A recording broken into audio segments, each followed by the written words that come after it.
and welcome to That Happens, the show. That's it, just the show. That's the intro today. Well, what's up, everybody? Oh my God, we got a good show for everybody, in my opinion. And it's probably because it started early, right? Right, Kevin? Or should I say Blastmaster? Is that right? Yeah. Sorry about that. We were having some technical problems, so we just jumped right into the show tonight. I think something about having to wait often, 10, 20 minutes or so before the show starts, it really grinds my psyche or something. I don't know. I start excited and ready, and then I'm just gone. But I did call you the Blastmaster, and that's not because I'm testing new nicknames for you, Kevin. It's because that's a nickname that was given you by a powerful creator on this very platform. And that powerful creator is here today with us. And I don't want to, take too much more time to just get into this. But I will actually. Kevin, did you get the email I sent you this week? With the music? With the songs, yeah. Yes. If we went into any of those bits, you could cue up some of those musics or whatever? I could, yes. Okay, cool. All right, so back to my introduction. Cartoonist style icon, Jim Mahfood. It's Mahfood, right? Jim Mahfood is here. Yes, yeah. Mahfood is the correct pronunciation, by the way. But my family has kind of recognized Mahfood as well, but Mahfood is the proper, rooted in Middle Eastern speak, I guess I would call it. So thank you for the intro. Spencer. Yeah, and I'm sorry that I went through the trouble of learning the right pronunciation only to butcher it. But yeah, I don't know. I wonder. This just makes me think. I wonder if there's just this American white tendency to just the emphasis has to be on the first syllable, right? Because that's what I assume that comes from, is let's just stress the first syllable. This is a great line of questioning. I'm sure you have a lot of great, interesting answers for.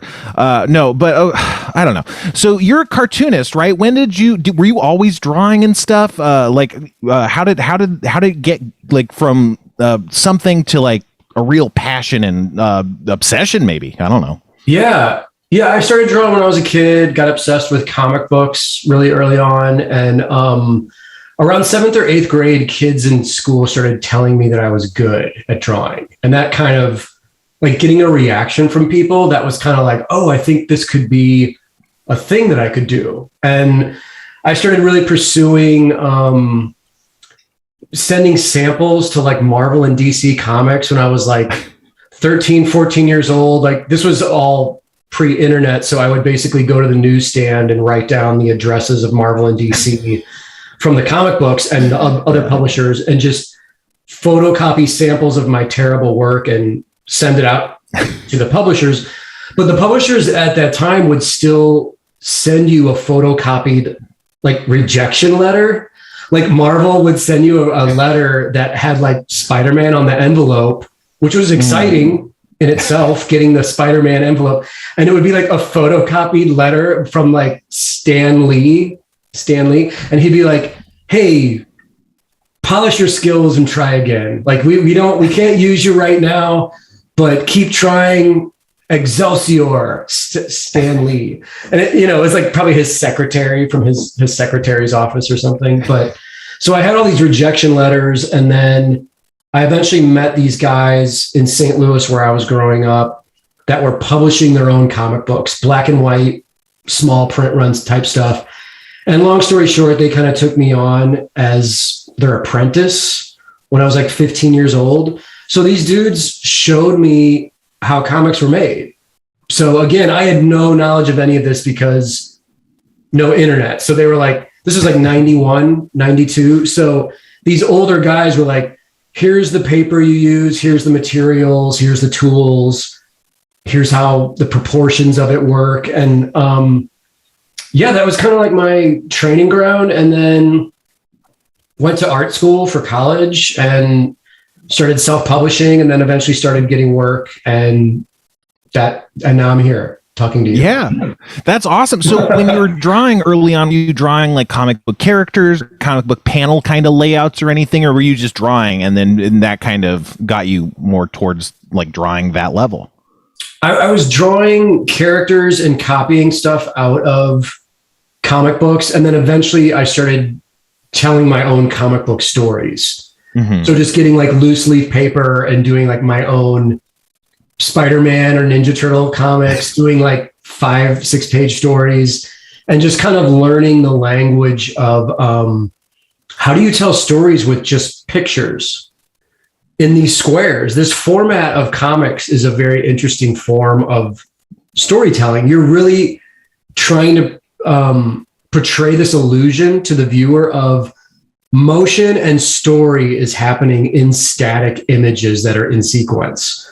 So how do you pull that off? Like what angles do you choose for your drawings? What storytelling devices do you use? What filmmaking devices can you tie in with this stuff? So it's one thing to be a really good drawer or artist or draftsman or someone who knows how to draw cars or vehicles really well, but it's a whole other thing to take all those elements and then storytell with them in this form of comics. So it really, like, honestly, man, I've been in it for like 25 years and I'm still trying to learn all these formulas for how to like make this art form work. It's really intriguing. It's like, it's very challenging, but also really exciting to me on like how you can push the limits of this art, this craft. Yeah, I mean, yeah, it's interesting you talk about filmmaking and stuff, because like it's a similar kind of look where it's like, what do I want this kind of panel to look, is kind of like, what do I want, the shot to look like? But it's just, it's you're limited so much by, having to force motion, the tricks people to pull to like imply motion with, large arcing like swipes to indicate like a punch or something. Like someone had to figure that out and then refine it until like, at a glance, it's like, oh, that guy's punching him and stuff. It's really impressive. I don't know. I just had a kind of I'm basically the same as you, No, in school, I like to draw a lot, and I was never very good. And I kind of stopped drawing once, probably that same point you started getting positive reinforcement, where it's like I started to see the kids that were actually good at drawing, and I was like, well, I could never. And then that kind of just started discouraging me and stuff. I didn't do too much. I would do little kind of like Sunday style comic strips, more kind of comedic joke vehicle kind of comics, with like stick figures and stuff. But I never really got too into it. But I remember there was a time when I was pretty deep into drawing, and I was also into like Pokemon and learning about, there's anime and manga and stuff. And my friend was also he started printing off from like a photocopier store, like just one layout of panels, and then we could like draw comics in that, and that was a lot of fun. But I got kind of I have a hard time with dealing with rejection and stuff. But so where did you grow up? Go ahead. Sorry, I was gonna say, I understand like rejection. I mean, that was kind of the thing I learned early on, was like, this is making a living off your talent, no matter what it is, like music, filmmaking, comics, whatever. It's like such a challenging thing that you really do have to kind of like temper yourself in steel of like being able to handle rejection and people shit talking. And luckily I came up again, like before there were social media and like message boards, because it was just like getting rejected by an editor at a Comic-Con was one thing, because that's their job. They're a professional. So we'd wait in lines to show our samples. If they said, hey, kid, you're not ready, try again. Here's my card. Stay in touch with me. It's not a big deal. But if strangers across the planet are talking shit about like what you do, what comes out of you, what matters to you, that is a different level of rejection. But I say, fuck those people and just do what you want to do anyway. Like, those are just strangers on a digital interface. So whatever, you're probably never going to meet them anyway. So yeah, exactly. Just like the freaking Schraub Home Video Discord, you fucks. Oh, you shit. Stupid fucks. No, anyway, but so where did you go to school? Where did you go to college or whatever? You said you went to art school or something. So where did you grow up? Yeah, I grew up in St. Louis, and then I moved up to Kansas City when I was 18 to go to Kansas City Art Institute, which was not it was an okay school, but I'll put it this way. Like I got really lucky and there was a group of guys 2 years ahead of me in the illustration program that were all doing their own comics. And they took me under their wing. And those are the guys that I learned everything from. And I still had to do school for 4 years, but after we were done with our school assignments at night, me and these weirdo dudes would be in this big dilapidated house together as roommates, grinding away on our comics all night. And that's really what I wanted to do. So we eventually all started to get work. And by senior year, I got like my first job with Marvel, like right before graduation. So I was kind of like, holy shit, this timing is working out great. I just can't fuck this up, right? Like this is my big shot. So now I can't mess this up and hopefully I'll be okay. So the other interesting thing to tie this back to Schraub Home Video, I've talked about this before on my show, but I became pen pals with Rob Schraub in like 95 when I was in college because him and Dan had Fireman Press and they were putting out the Scud comics and Lokos Nostroid, which Dan was writing. And so I was sending Rob my self-published comics and he was taking the time to write me back, like physically mail me letters saying, keep going. I like your stuff. Your shit's cool, you know? And I eventually met those guys at a Comic-Con in St. Louis in 1996. I just so happened to have my booth right next to theirs. So I was like, oh shit, Rob, Dan, I'm that weird kid that has been writing you. And I do this Girl Scouts comic. And Rob, you know, was like, oh shit, you're great. Let's stay in touch. And so that kind of solidified our friendship through all of us self-publishing our own black and white comics.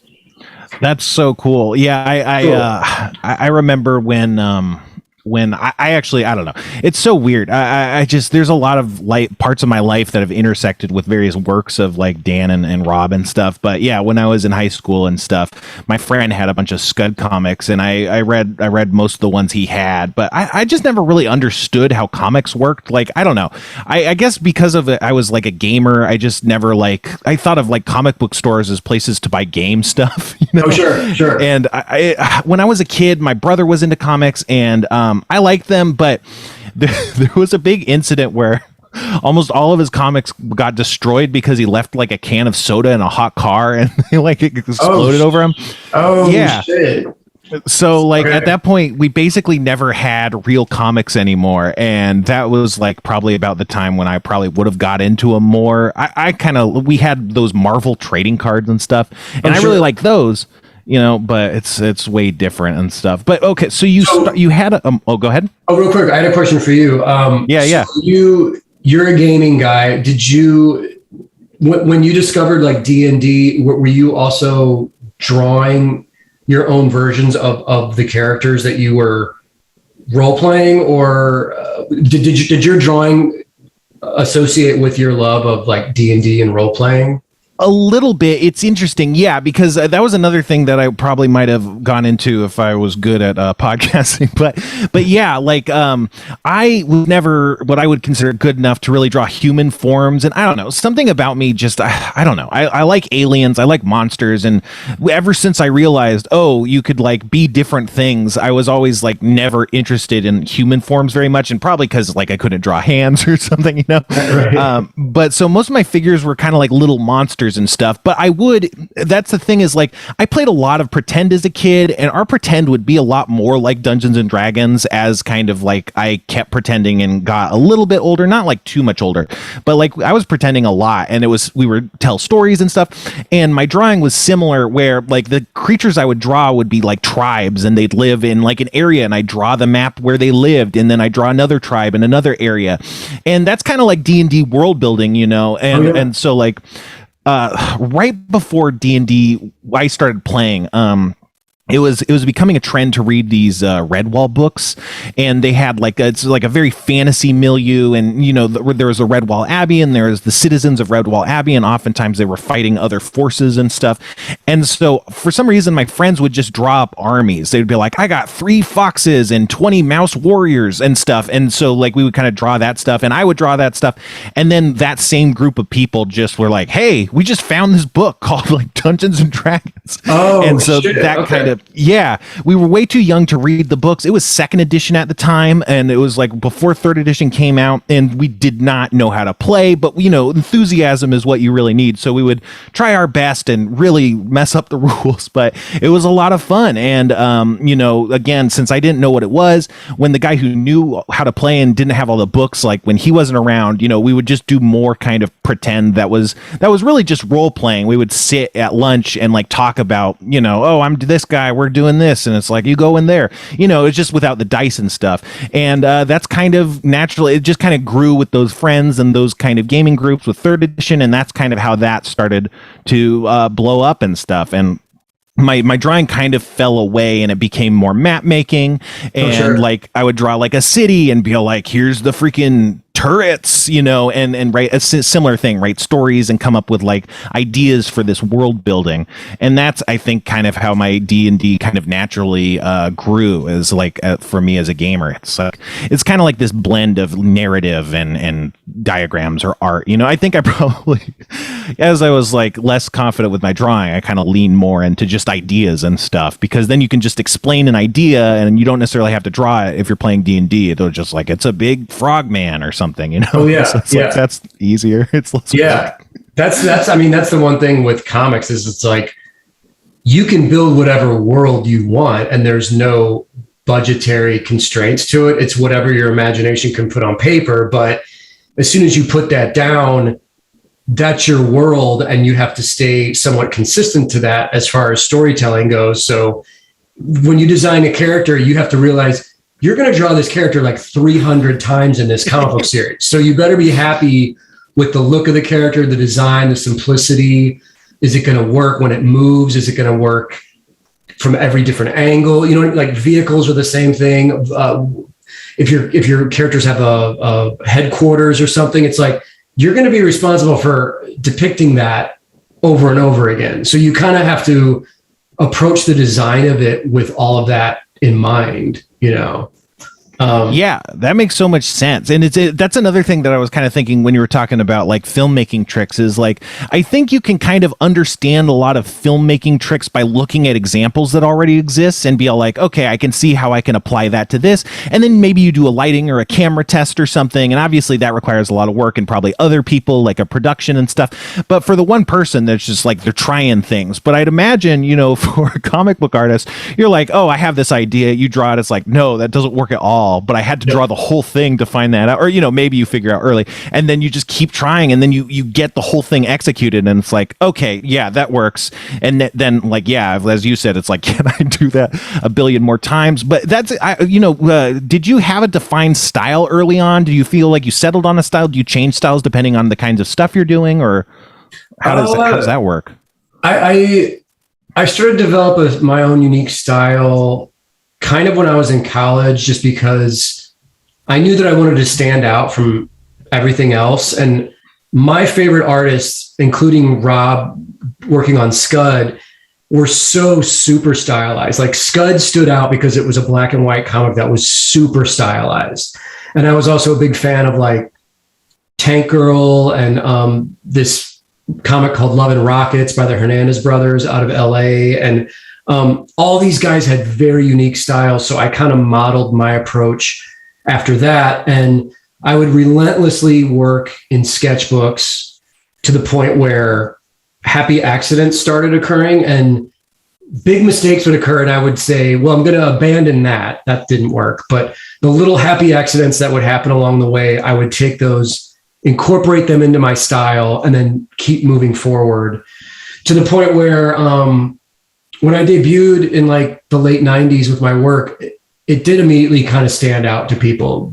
And that was one of my calling cards of my career, is people kind of know now, all these years later, oh, that dude has like a pretty unique drawing style. Like you can kind of tell what his work is just from looking at one image. So in terms of branding, like as lame as this is to say, like that's pretty good branding to have a style that someone could see just one image on a shirt or a can of beer or on a comic book or and be like, oh, that's Jim. That's one of Jim's pieces.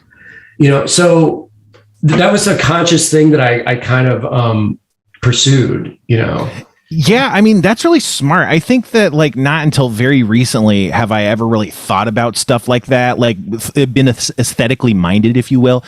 Callie's my roommate and she's very aesthetic. It infuses how she lives. When she buys products for the house, she wants them to be her style and stuff. And it's like, it's almost foreign to me. But at the same time, like it's very clearly a good aspect for an artist to have because, you don't have to necessarily engage with marketing to be like an artist or to be a working artist even, but what you are doing is marketing on some level, and that's branding, and that's what am I, what is my style, what am I adding to the landscape that's different, and so being able to do that probably organically helps you achieve a lot of goals and kind of stick out, right? Like I mean, was that conscious, you think?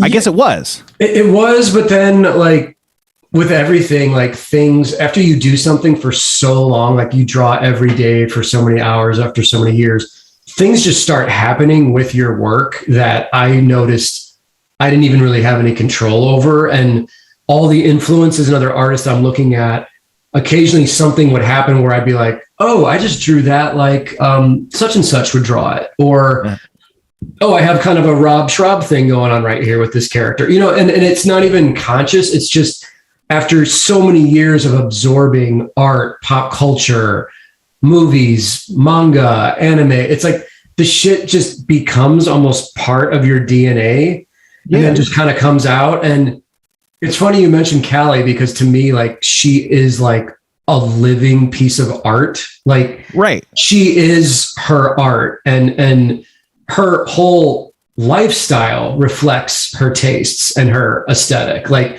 from the socks she wears to probably her toothbrush, it all I'm just assuming this, but it just all, it has to reflect like what she's about because she's established such a significant, like persona in a way. And it's not fake, obviously, but it's a persona in that it is her, it is what she is, Right. That's part of like how she goes through life is thinking about that stuff. And I don't know if that influenced her being an artist or being an artist influenced that quality or something. But yeah, it's just, that's why it's so interesting because it's like, yeah, I don't know. I've been living under a rock my whole life. And every time I see something that other people are very familiar with, I'm like, what is this? Humans can do this and stuff. But, you seem stylish too. Obviously, Skull Funk and Draw has like this really driving music soundtrack and stuff that Kevin tells me you pick yourself. And so obviously like that's a big part of what you're presenting on the show and stuff.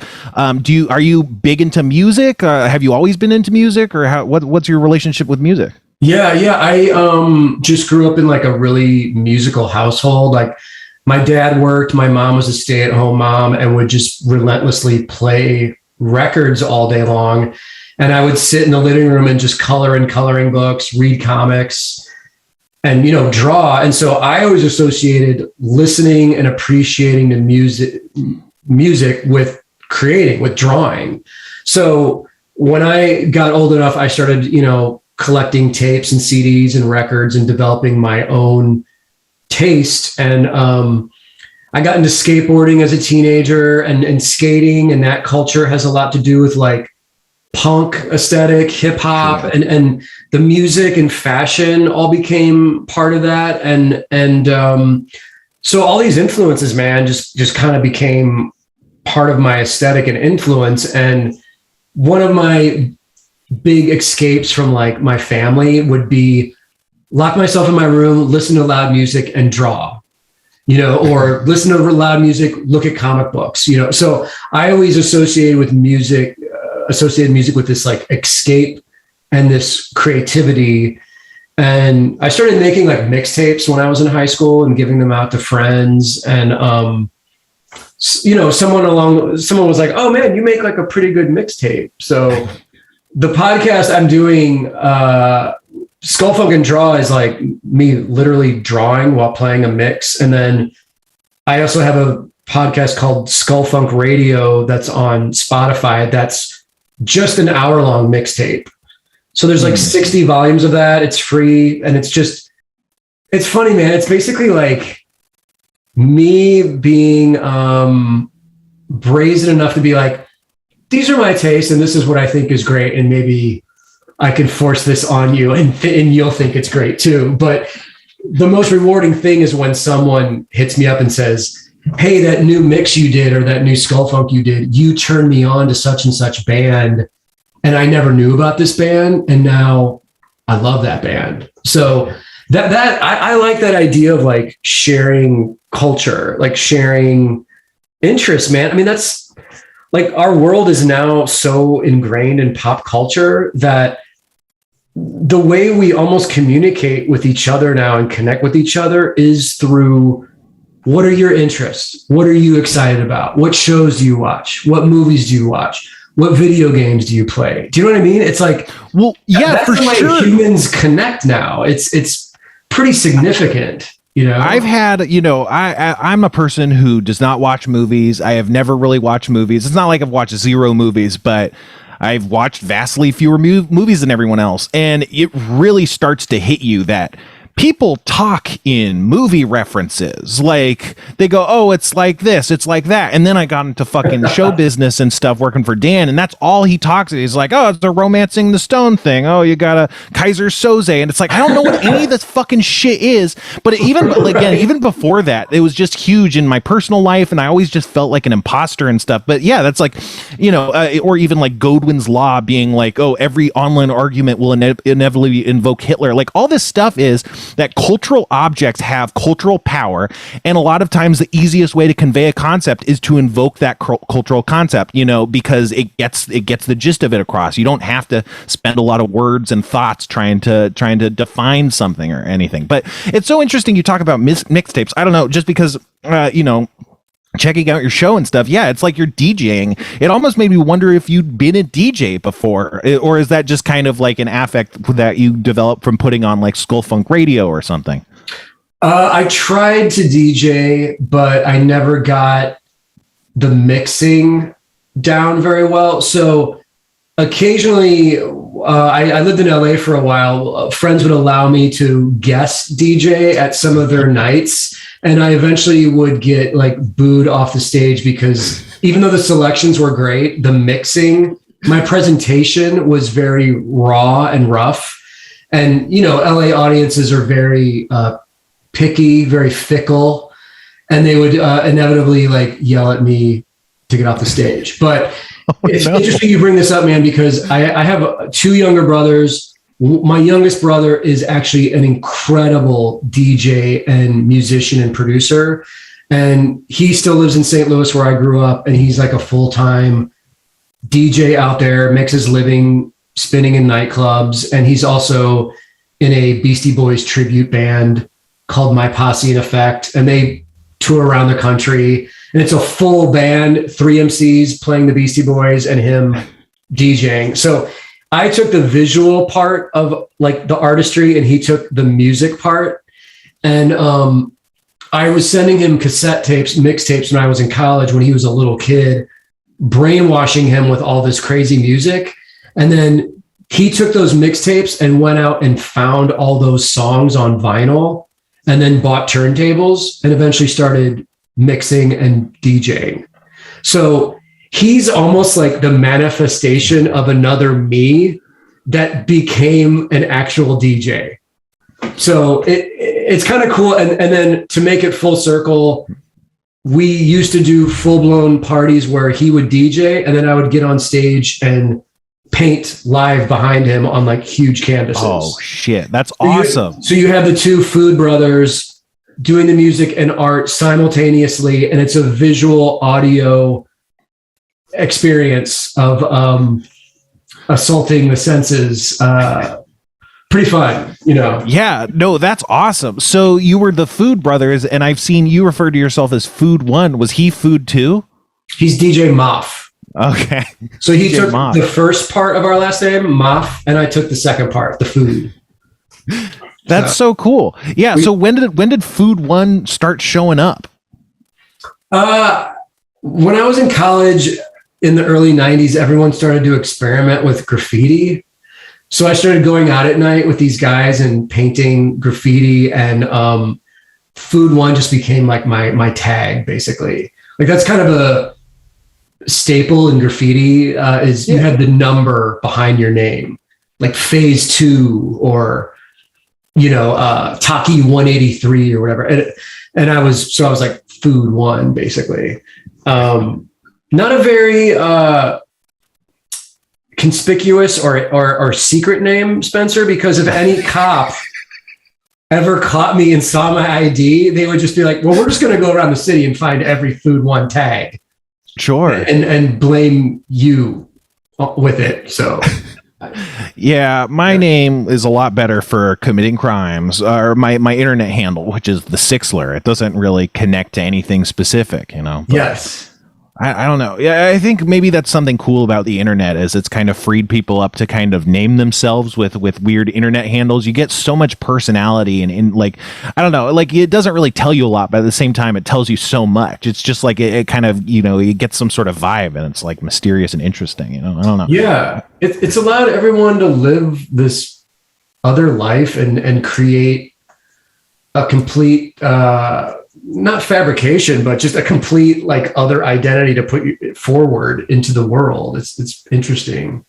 Yeah, when I was editing Harmon Quest, one of the better editors we had, that's insulting. The third season of Harmon Quest, I had a new editor that we hadn't worked with before, and he was way overqualified for the job. And he was like taking a pay cut, I think, to even work on the show and stuff. And I learned a ton from him. And one of the things he always used to say was like, it's important to have a safe space to fail. And I think that's true of all creative enterprises, just because, we're so paralyzed by fear of failure, and you don't want to put out a lot of effort and make it all for nothing, and so I think that just stops a lot of people in their tracks. But online is maybe like a similar place for that. You can kind of test out different ways to act in the world, and it's like it doesn't necessarily nowadays I think people are a lot better at screenshotting and stuff, to the point where it's maybe not as safe to fail as it used to be. This is not a cancel culture rant. I'm just saying, like, I feel like early internet culture, if you were a shithead online, like people would just never think twice, they just, there they go. Whereas now names are connected to internet handles in a way that kind of creates a paper trail. Sure. But it's just, I think it's great. I always thought that, the internet was a big part of how I grew as a person, just like being able to learn. Like I just loved learning, and it's just like all I would do is just read stuff, and like if I was ever curious about anything, just Google it and stuff. And that, I don't know, it really affected me. I don't know. How did the internet affect you? Oh, go ahead, man. What's even more interesting is I learn from younger artists now on the internet that they'll hit me up and DM me on Instagram or whatever to ask me questions. And then like I just bought a new iPad Pro and I'm learning how to color on that and Procreate. And then I'll ask these younger kids about Procreate tips and secrets and what brushes they're using. And so some like 20-year-old kid in Nebraska or whatever is like giving me advice and helping me with my craft by letting me know like what he's doing. So I think one of the things that's so great about right now and being creative is like, if you don't close yourself off, if you don't say, hey, I'm experienced, I've got all the answers, I'm a veteran at this shit, I'm an OG, whatever. If you don't do that and you keep yourself open, you can still learn, obviously from your peers, but you can learn from some 20-year-old kid in Nebraska that is like, oh, I'll send you some brushes that I think you might like. And then those brushes aid in me making better work. So, I mean, that's something, man, that like as a kid, like we would have never known that this was going to happen. Do you know what I mean? Like we had ideas for the future. I remember my first roommate in college when he got the internet and it was like the dial-up, and he had to go around the house and be like, no one pick up the phone. I'm getting online tonight.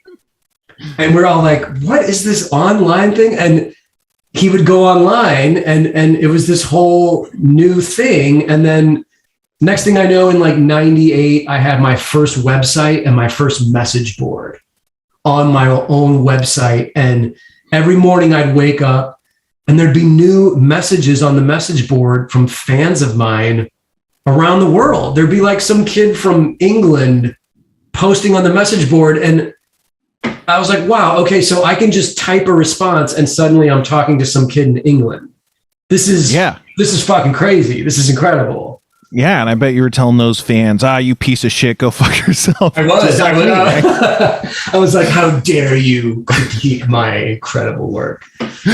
Yeah, but I was thinking that, you said that you were the beneficiary of this kind of apprenticeship, learning from these college kids and stuff. And I don't know, I've been thinking that it would be really great if culture kind of tried to uplift the idea of like apprentice and mentorships, because it's like such a great way to learn a lot of complicated things. And I don't know, I think society kind of pushes us to institutions because, it's a whole capitalist neoliberal thing, but it's accreditation, it's weeding out the poor people, and it's all this bad stuff. It's like, and then the institutional knowledge of college isn't necessarily the most valuable part of college. I think a lot of what you got from it obviously was these connections to these people who were able to help you out and stuff. It's not necessarily, not that college is worthless, but I think this is a weird rant, but college used to be a lot stricter with what a curriculum was. It didn't have this course shopping cart model, and the course shopping cart model completely changed the nature of colleges. I would say generally for the better. I'm sure there's positives too, but it kind of flattened like what an education could be, because it has to be able to be made out of all these different things. It's not just one course for one kind of degree or something. And I think that's changed a lot about higher education.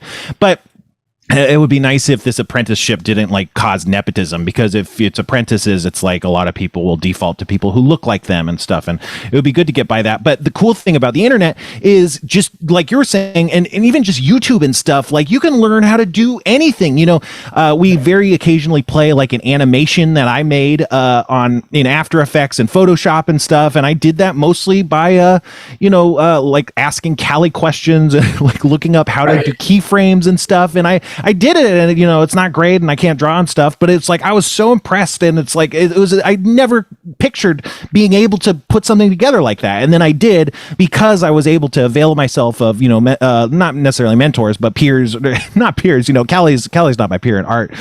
She's way better, but but also just the influence of online resources and stuff, and I think that's just amazing. It kind of opens it up to everyone, whereas if you kind of want to learn it, you can.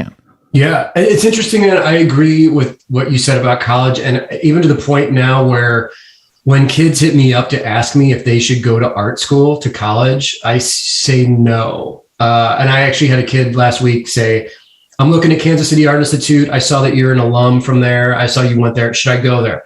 I said, no, here's what I think you should do. Save your $200,000 that you would spend on the 4 years at Kansas City Art Institute. Learn everything you can through free YouTube tutorials.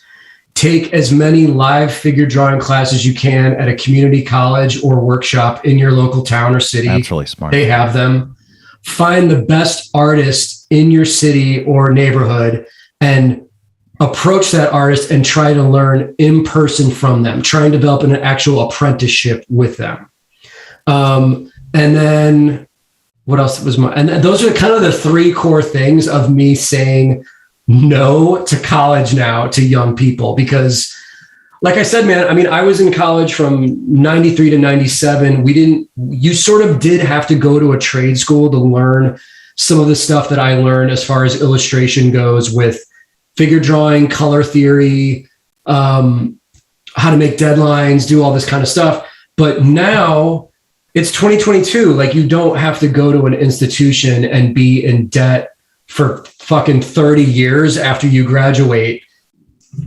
Save yourself the money is basically what I'm saying. Yeah, for sure. I mean, I think the high schools have this kind of natural college pipeline now. I don't know why. I'm sure there's money or something. The colleges obviously want to get people in, because then they open themselves up to scholarships from the government and stuff. So that becomes just a government subsidy that they can use. Doesn't matter if they're necessarily doing good or not. But a lot of jobs, they just want the accreditation of college, right? But art is unique in that accreditation doesn't necessarily do too much for you if you can't perform. and I think for starting people, they want guidelines. So much of life, especially as a young person, is like being told what the rules are, how to follow the rules, what you'll get by following the rules, the guidelines, how society works and stuff.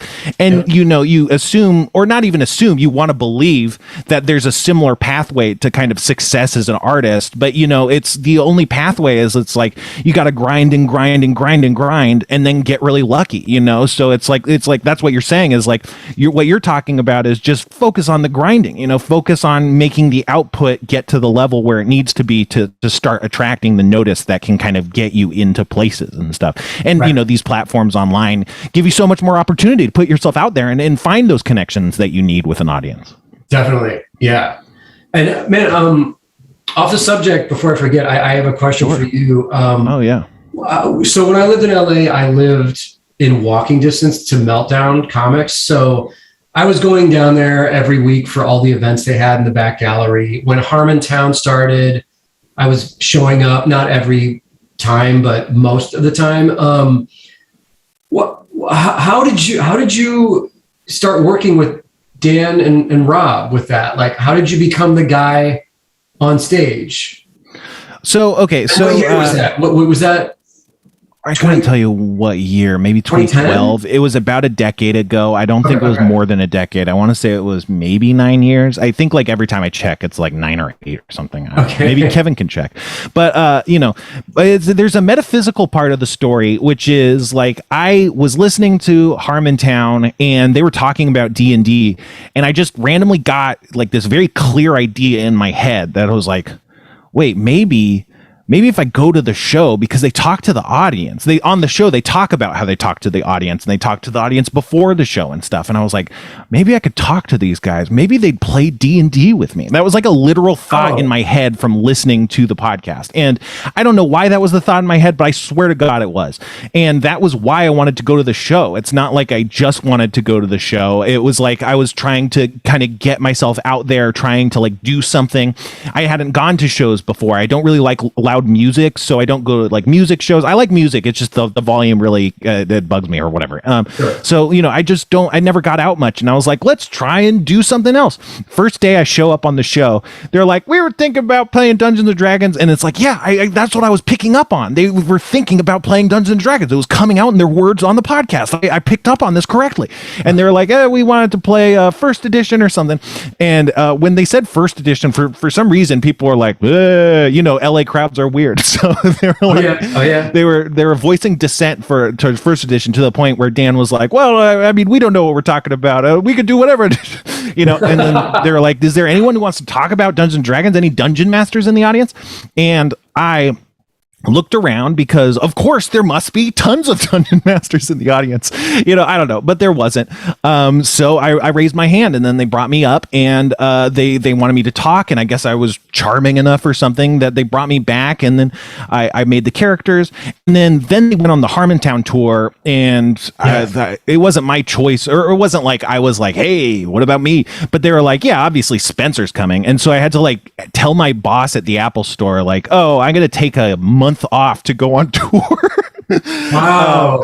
Okay. Yeah. And how did that go over? Well, here's the thing. There's a lot of toxic Apple stores with toxic management. I don't want to deny that it can be a hard place to work, but the place I worked was really good with very good management. The store manager knew that I was doing the podcast because I would talk about it, and he listened and he knew what people were doing in their lives and stuff. And so he knew it was something I was doing and it was being cool, and other employees were into it. Sometimes they would come to the shows, like not often, but it would happen occasionally to support me and stuff. And so he was like, yeah, he like literally said like, I really think this is important for you and good for you. And so, yeah, no problem. And I think he knew that, it might lead to me quitting at some point, but it's, it's the kind of flyer you take on a person. That's not what management does these days, in this kind of fucked up evil economy. But I really respected, Apple Store taught me the value of corporate culture. Like Right. I worked at Borders and I was like, fuck the man, they're making all the books bad and all these Borders are just these bad people, the corporate suits. And then I was like, I want to work at a small business. And then I worked at a small business and it was like the same thing, but the man was just fucking Greg. It's like, there goes Greg fucking everything up. Here he goes walking and, I hate Greg. And it's like, that's the man. I could just some talk asshole to him. named Greg. Just Yeah. It's like, Okay. it's the same thing, but it's like the man was right there and I felt that same wall, it's like I still can't do anything about this, even though it's like a small company. And then Apple Store, it was like a really big company and the training was like 2 weeks. It was really crazy. And it was like the most intense training I've ever had, but it was really valuable. It's probably one of the best things I've done in my life. I really recommend people go through Apple employee training. I think it's a good life skill to learn. But it was really helpful and it helped me learn to relate to customers and understand how to defuse situations between people. And I just learned so much. And it was all because of the corporate culture of Apple thought that this was valid to do. It was an important investment of time and money to do this for their employees. And it's like, oh my God, if it's not toxic and cynical and capitalist, like corporate culture could be a value. I can see why, businesses think about this stuff. Of course it's not good. Apple's gone downhill a lot since then. I mean, they're fine, but it's a lot has changed, but it was a really weird story. And then after the tour, Aaron McGathy said, if you want to actually do anything, you got to move here. And so then I just moved here. I kept my job at the Apple Store. And then my roommate who I'd moved in with, who was a producer, he was like, hey, man, you should ask Dan to get a writer's position job, writer's assistant job. And I was like, okay. And then I asked Dan and he was like, well, I need a personal assistant. I don't need Dan. And rightfully so. I think Dan has a really dire need for really overqualified, competent writer's assistants through all of his projects. Like the writer's assistant do a lot of hard work on all of those shows. And so I don't think I would have done a good job at all. And, Okay. but he gave me a flyer and I was his personal assistant. And that's kind of how I got into that world. And then, he pitched Harmon Quest randomly in an elevator kind of setting. And that's kind of how Harmon Quest got made. Yeah. Oh, okay. So I've seen the Harmontown documentary, but so basically you're working at the Apple Store, you're the dungeon master at the live Meltdown show, but then all of a sudden you're being asked to go on tour with Dan Harmon with these very distinct personalities. It's almost like being invited to go on tour with a band, but you're not really a musician. Not saying you weren't qualified. No, 100%. Yes. You're just this guy, and now all of a sudden you're getting on a bus with Jeff and Dan, and then your life. I mean, it had to have been a completely different thing, right? It's crazy. It's hard to imagine where I'd be now if that didn't happen. I truly can't imagine.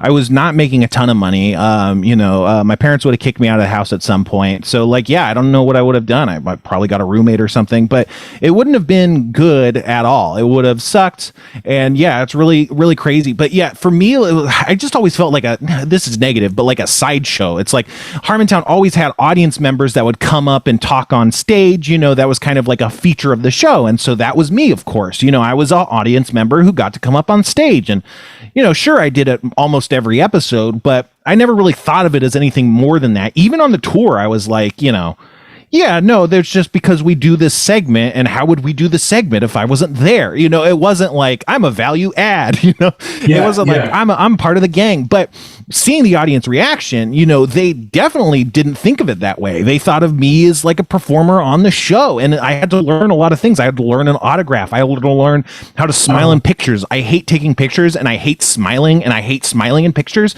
But you can't explain that to like a gleaming-eyed fan. You just have to figure it out really quick. And it was really crazy. And it didn't really hit me until pretty far after the Harmontown tour, honestly, where that I was like, no, I'm in this. I'm part of this. group, and I belong here. It was crazy. I'm also not, a performer, by any stretch, or I wasn't, at least, I've kind of sat on stage enough to maybe call myself a performer at this point, but, I just I never thought of myself that way. I was always terrified of stuff like that, but dungeon mastering is a performance of sorts, and that was what I was called to do. So I just got to lean on that experience as I slowly got comfortable on stage, and that, I think, was a very gentle and helpful learning curve. And then there's real pros to kind of learn from and be funny, and learn a lot. And so I really value that gentle learning curve. I think there's a lot of circumstances where there's a lot of points in my life where if the learning curve wasn't quite that gentle, I don't know if I would have been able to handle it. I'm bad at rejection. I break down easily.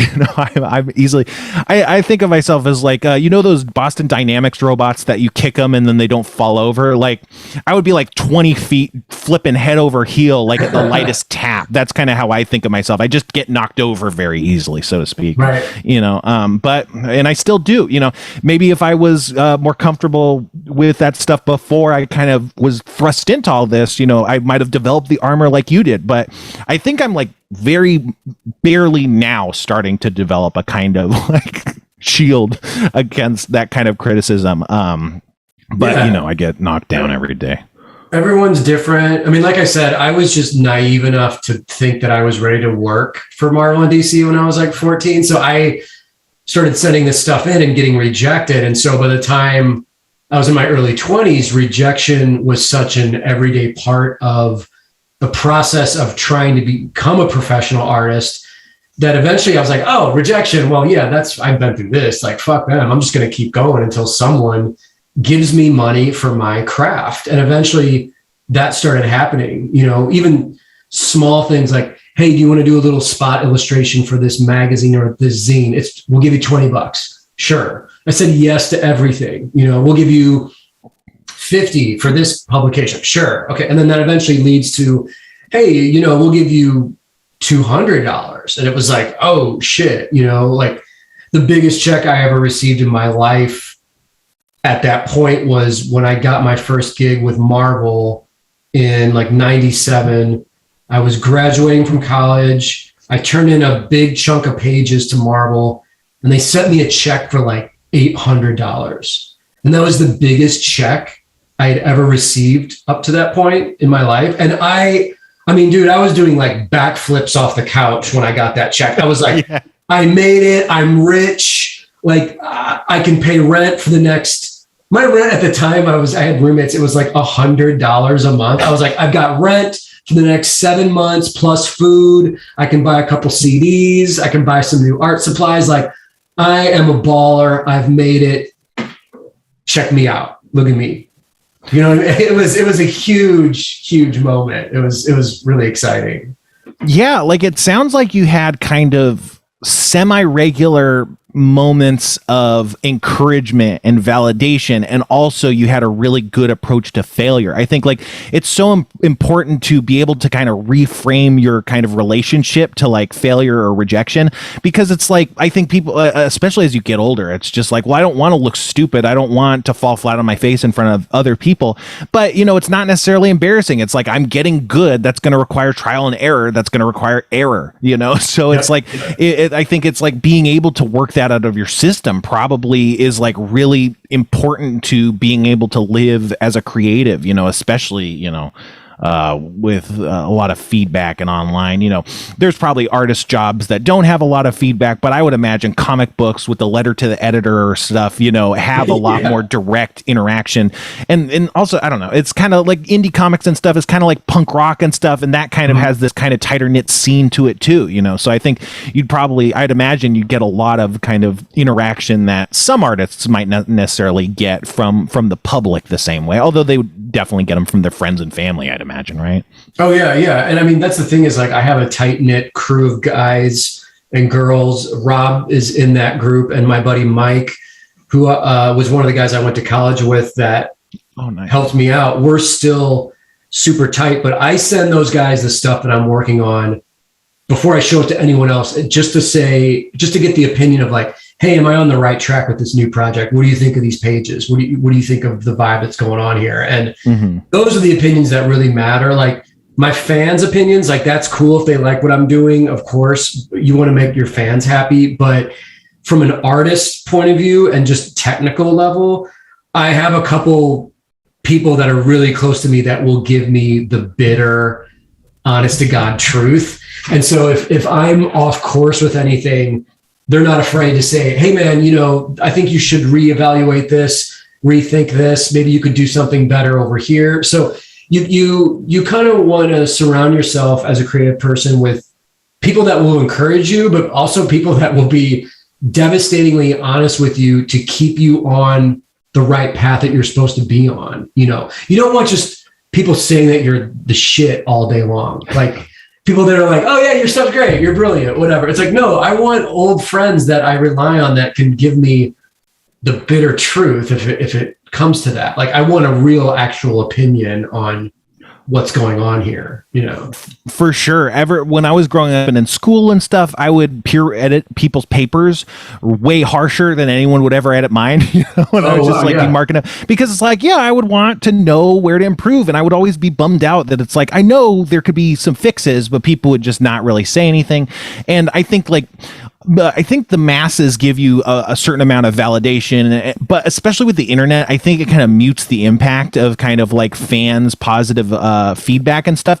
But either way, I think like it's a lot more, it builds your esteem a lot more, and you can take it a lot more seriously when they're people whose views and tastes you respect, right? Like it's like, well, I like his stuff and I think he knows what he's talking about. So him saying something carries a lot more weight, and this kind of validation is a lot more useful to me than like validation from someone who I've never met and don't know. It's not like that's worthless validation. It's just, at least for me as a negative, insecure person, it's a lot easier to brush off compliments by people who I don't know, because it's like, yeah, but maybe you like a milk steak or something. Right. You don't know what their other frame of references are as far as like taste goes. So when they say that you're the shit, that's a great compliment, but they also might be into something that you don't value or you don't, think is as good. And I think especially if you're just insecure, it's just really easy to take any escape route away from like doing, like having a positive feeling, right? Just jettison. So do you drink soda? Do you like soda? I only drink soda when I mix it in with a cocktail. Okay, what do you drink cocktail wise? What kind of drinks do you like? I'll do a Jameson with ginger beer, extremely refreshing, and I'll also do a Patron Silver with soda and lime. I dig that. Extremely refreshing, Spencer. Yeah, the effervescence of like the soda can be can really like brighten up alcohol. Alcohol really punches you, and so kind of like taking away from that texture can be really nice. I don't drink. It makes me feel like crap. But by your drink choices, have you ever had the forbidden Mountain Dew Jack Daniels combo? It's a mix in that's I love praising, but it's more of like a college days drink. I don't know if I haven't had that I used to do Jack and Ginger Ale, and that was a cool drink to order because you just go to the bar and be like, Jack and Ginger. It's easy to say. Yeah, I feel like that about Jack and Coke. Like saying Jack and Coke just to me sounds so fucking cool. But what do you call it? But Mountain Dew was actually first invented. The soda was invented as a mixer for Jack Daniels specifically, and then it kind of gained its own passing as a beverage. I'm sure they reformulated a million times since then, but it has this very interesting lock and key kind of combination, which is very bad, but it's obviously a lot of sugar and a lot of caffeine, which is very bad to mix with hard liquor. We've learned that from Four Lokos, the great Four Lokos wars. Yes. Oh my God. But what we do sometimes on the podcast is we try soda, and I don't know, I don't want to bother you too much, like to tell you to prep for the show or anything, but if you're okay with it, we might try some soda on the show. Is that cool? Of course, dude, it's your show. Let's do it. Speaking of my show, I'm about to make it's Kevin's show because I left the beverage in the fridge. Do you want to take over, Kevin? All All right, so we have a new song by Gastonod, our musician who creates all of our music, who created some music for what we call Show and Taste. So this is the world premiere of the segment introduction called Show and Taste. You ready for this, Jim? I'm so super ready. Okay, here we go.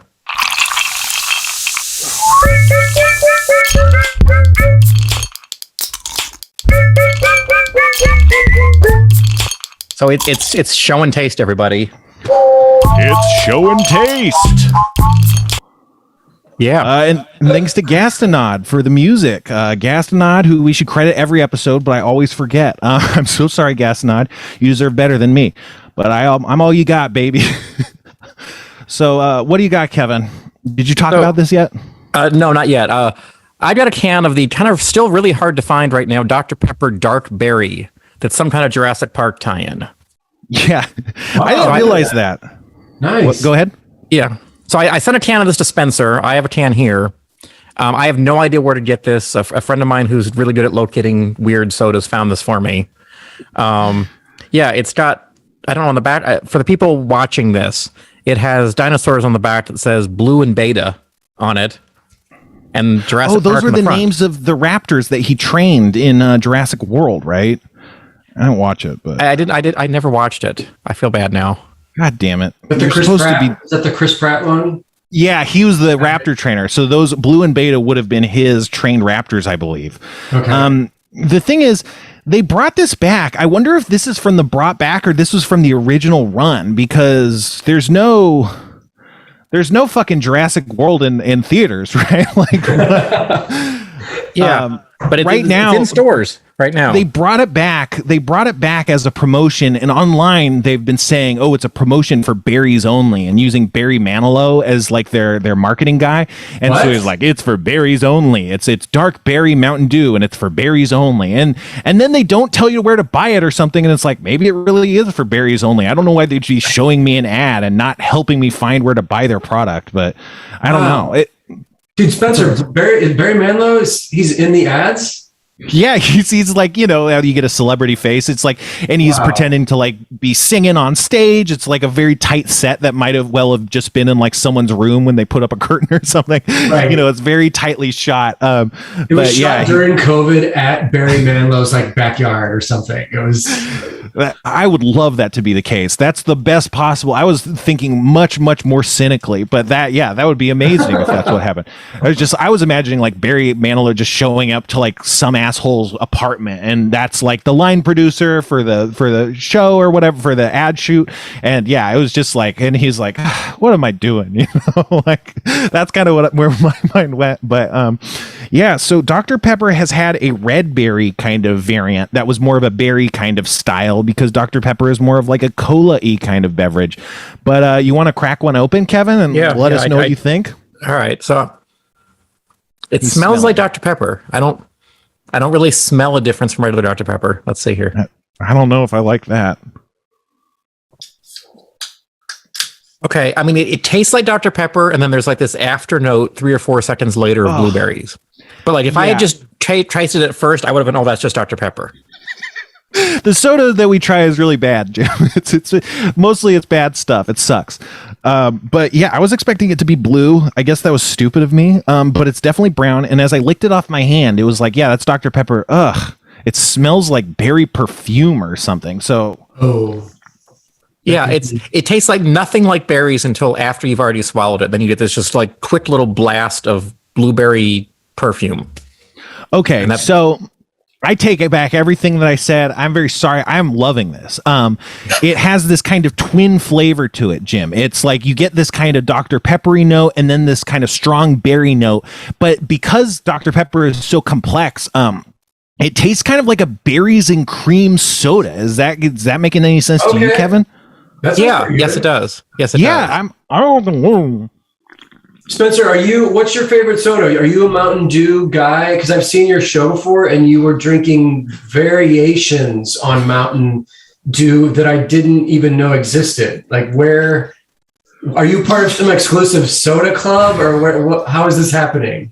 Well, a lot of the soda Kevin sent us from what is it called? Pacific? What was the company? The Exotic Soda Company. Exotic Soda Company. So if it was the real crazy stuff, but that wouldn't have been the Mountain Dews. When we started the show, I don't know. I think I needed crutches back then, comedic crutches. And so I would be like, hey, Jeff, you hear about this Mountain Dew Major Melon? Because it had just come out. And then so it became like, you got to try this Major Melon. And so we got Jeff to try it. And he's like, this sucks, and so that kind of became like a bit. And then Mountain Dew just kept pumping out new fucking sodas. And they've never made this many sodas this quickly as the time from which we started the podcast to now.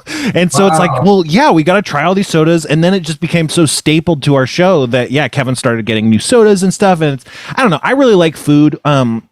If I didn't do this podcast with Jeff, I do this podcast with Jeff. I don't know if you're aware, but. Oh, I know. I was tempted to wear a suit and tie to take Jeff's place, but this is not coffee I've been drinking the whole show. Pure whiskey in this. Pure whiskey. Oh, so you can handle just pure alcohol, huh? Oh no, that was a joke. I've been around too many alcoholics to not take someone at their word. I know, but yeah, I was like, man, should I have a cocktail and a suit and tie? And then I got distracted, and then the show started. So. Yeah, and it's bad. It's good that you don't drink soda. It's bad to drink soda. It's horrible for you. It's terrible stuff. But I just like food.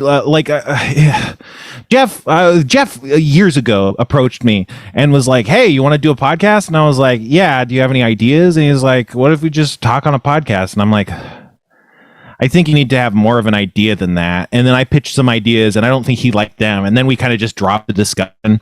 And then I was so starved by the next time he asked that I was just like, yeah, fucking sure. But I didn't really want to do a podcast that didn't have a premise, because I kind of want those hooks to and also it's good for structure of the show. It sets up expectations for the audience. There's a lot of communication theory why it's good to have a theme. But whatever. But at that point I was just like, yeah, get me back on stage, and so we started doing the show. But I would never have done the show without Jeff's urging, without a good concept. And I was thinking of doing my own podcast, and food was the only kind of stuff I did. And so I love talking about food.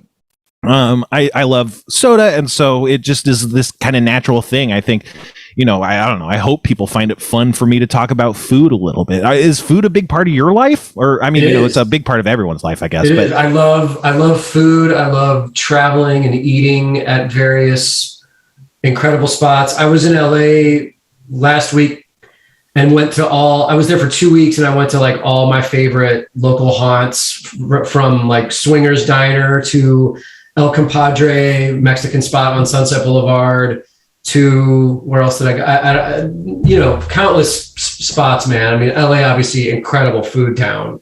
So you can get anything you want there. And, but yeah, dude, food, it's crazy. Cause when I was younger, food was just something I needed to survive, obviously. Sure. So I would just eat peanut butter sandwiches every day. I didn't give a shit. Yeah. And cereal in the morning, and then peanut butter. And then when you get older, you realize what a sensory experience food can be, and how it's such a social thing. It's humans get together to eat food and bond that way. So it's a huge part of socializing as well, I'm a really antisocial person, and also naturally on top of that, I have a lot of aversions and weird peculiarities that happen to also be specifically antisocial in their own ways, and food is one of those ways. When I was a kid, this is maybe part of why I don't even like movies, but I guess it goes deeper than that. But when I was a kid, my friends were delinquents, and I would be the least delinquent of them, and I would barely be able to handle it mentally as an insecure, scared child. And so we would go to the movies, and they'd fucking throw popcorn all over the place and make a mess and make noises and try and smoke weed and stuff, and I would just be mortified. And it's okay, I'm not going to go see movies with my friends anymore. And then we would go to diners, and they'd do a very similar thing, and then I would be like, okay, I'm not going to go to restaurants with my friends anymore. And so then I was just okay, if I see a movie, it's going to be alone, and that just became not as fun, and so I stopped seeing movies.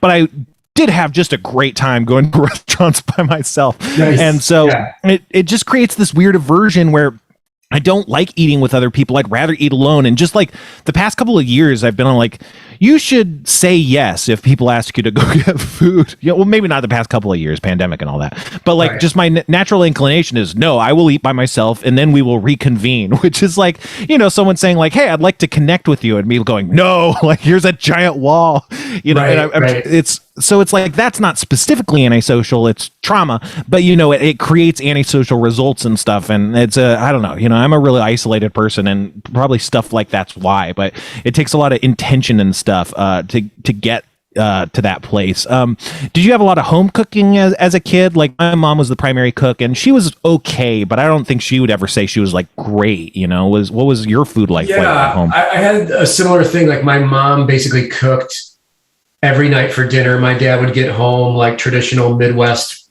family style, and we would have decent meals, but the real treat was, like once every 2 or 3 weeks, we'd have McDonald's. We'd have pizza. We'd go out and go to a restaurant, or in the Midwest in St. Louis, Shoney's Big Boy was like a big thing. Yeah. So we'd go to Big Boy like once a month. It was like a whole family thing. And so those were like what we considered treats, when we were kids. But it's funny you mentioned the movie thing, because I prefer going to movies alone now when I go to the theater, just because I don't want to have to like fuck with anybody. I just want to go and experience the thing on the big screen, and I don't want anyone around me. And being a freelancer, I can go like on a Wednesday afternoon when there's just 2 people in the theater. Like that's how I went and saw the Batman. It was just like Tuesday afternoon, and there was one other guy in the theater, and we were both like, don't sit anywhere near me. I won't sit anywhere near you. Let's just watch the movie and shut the fuck up and enjoy. So yeah, when you get older, man, it's kind of cool because you get to make obviously these decisions for yourself. So with the eating out thing, I'm the same way. I can eat out socially, but I can also go out. Like I go out every day for lunch, treat myself to lunch, and I'll go for a walk and go to some food carts or whatever and sit outside if the weather's nice and eat alone and just kind of reflect on the day and what I need to do as far as work goes when I get home or whatever. And it's kind of almost like a meditative thing of food. I'm not going to look at my phone. I'm not going to talk to anyone. Let me just enjoy this experience of feeding my face. And then I'll walk home and like get back to the world or whatever. So that's quick question for you though, man. If people invited you out to socially eat, and the food was something that was so enticing to you, the restaurant was like one of your favorite things, would the food lure you to say yes? Like, yeah, for sure. That's kind of like it, and it's also like I think of it more the opposite way. Whereas if someone's like, oh, hey, you want to go hang out? We're gonna have sushi or something. I'm like, no, I don't want to eat sushi. So it's like, I'm not going. It's like, I will never go unless like the food, that's another part of it. I don't know where that developed, but it's like, no, I want to eat what I want to eat. And if other people want to eat something else, then I will just go do that instead. So it's like, yeah, that's the only thing that will make me go to a thing, is if the food is like really the exact thing I'm craving in the moment. Yeah. But I had ADD and stuff. I still do, but so I couldn't really focus on movies very much, especially when they're on TV. And so I just was like, yeah, I don't like movies. But after the pandemic kind of started waning the first time before Delta and Omicron and stuff, I went and I saw Venom 2 and I saw The Eternals, and I saw them, early morning, like 11 a.m., no one else in the theater. And it was fucking awesome. And, the giant screen, it captures your attention in a way that's very hard to on a TV and stuff. And I was like, oh, I don't hate movies. I hate other people. Like, this is the fucking best. Yeah. And I really am sad that I, at least at this point, like, don't feel safe seeing Sonic 2 or seeing my friend Michael Waldron's Doctor Strange in the Multiverse of Madness movie, and I really want to see him so bad. But right now we're on BA5. There was BA1, BA2, BA3, BA4, and BA5, and BA4 and 5 are much worse, and no one's talking about it. And so I'm like, yeah, I gotta be hiding. But I did see Batman on the TV. I saw Dune on TV on HBO Max, and those were fucking great. I really enjoyed them. And so yeah, I'm like, yeah, I like movies. I don't know why I thought I didn't like movies this whole time. It's awesome. I don't know. Maybe you don't like people constantly talking about movies, because that is one of the things that like people constantly talk about. What shows are you watching? What movies are you watching? And eventually it becomes like, can we talk about other shit? Like, I don't, it's weird, man. I feel like I'm really behind because people are mentioning shows now every time I socialize, and I don't know what these shows are. Like, I haven't heard, there's too much content, as you probably know. And yeah, people will be talking about shit now, man. And I'm like, I don't know what that is. I don't even know what streaming channel that's on. I know some shows, but you guys are talking about all these shows. When do you have time to watch this much television? It can't be possible, man. I think people are making these shows up, Spencer, and fucking with me, is what I'm saying. They're just making up titles and they're fucking with me, I think. They kind of are, but it's the networks that are making up shows. They're like, we just need 20 billion shows. So like, what's just an idea? Fine, make it. It's just like they got to get stuff on their channel so they can get people to subscribe and stuff. So I think it kind of does have this, is that even real kind of quality that probably didn't exist in the past. But also just like the siloing of audiences. It's like, oh, this only needs to appeal to like British mystery thriller fans, and so it's like if you aren't in that ballpark, you're like, yeah, why would I have ever heard of this? But yeah, as our countdown nears completion, I think we're running out of time. So do you have anything to plug, anything you want to talk about? Before we kind of call it here, but yeah. Yeah, I'll plug real quick. I've already plugged this on my show. My Skull Funk listeners are tired of me talking about this, but I did make a new comic book series this year, guys, called Girl Scouts Stone Ghost. All 6 issues are available at your local comic shop. Check that out if you can. And you can buy books and stuff from me, jimmahfood.com. And Spencer, thank you so much for having me, man. It was great talking to you. This was great. Yeah, it was so much fun. Yeah, we got to have you back sometime. Anytime, I'm sure. Man. The audience is like, oh, Jim Mahfood's got to be the next co-host. Every time we have a good guest, everyone's like, he should be the co-host. It's a really strange thing, but it's a compliment to be sure. But I'll get that suit and tie then. I'll make the suit and tie happen. There we go. Yeah, you could actually bring a coffee cup full of whiskey. Yeah. I think is a much more acceptable thing. I start co-hosting with you, and I just become an alcoholic that is just annoying to everyone. Not that I'm saying that's Jeff. I'm just saying it would be fucked up and funny if it happened. No, that's the effect I have on people. I drive them to drug use. I got a Twitch channel. No, I don't. I do have a Twitch channel. I don't talk about it. Twitch.tv/thesixler. But I do a streaming D&D show called Big Dogs D&D. That's usually on Tuesdays. Twitch.tv/Frank Howley. But I think we're in kind of a dry spell. So yeah, just go to my Patreon then. Patreon.com/thesixler. I do D&D stuff. I do food reviews. I do soda reviews. I'm making videos on YouTube now that are mostly related to D&D stuff. But who knows? I don't know. Check out my Patreon. Get in the door. It's give me money. I don't know. But what about you, Kevin? You got any big things?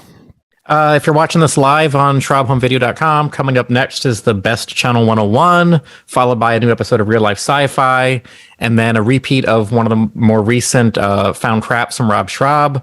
And then next week, we have a whole new lineup of new shows. So if you're listening to this podcast, check out SchrobHomeVideo.com on Sunday evenings and watch us live. And Kevin sounds really excited about all that information. No, so I'm trying to read off a screen without looking like I'm reading off a screen. No, that's how Kevin expresses his love. It's good, and it was very fucked up of me to call him out for it. But hey, I'll do anything for a cheap laugh. But so that's our show. Thank you so much again. Now, any real final thoughts before I really just close the show? Nope. All right. I don't know why I asked. It's a stupid question. I'm still learning how to do this, you guys. But you're doing great, buddy. Thanks. But we like to end the show with the same thing every single time. So as always, Bye, everybody.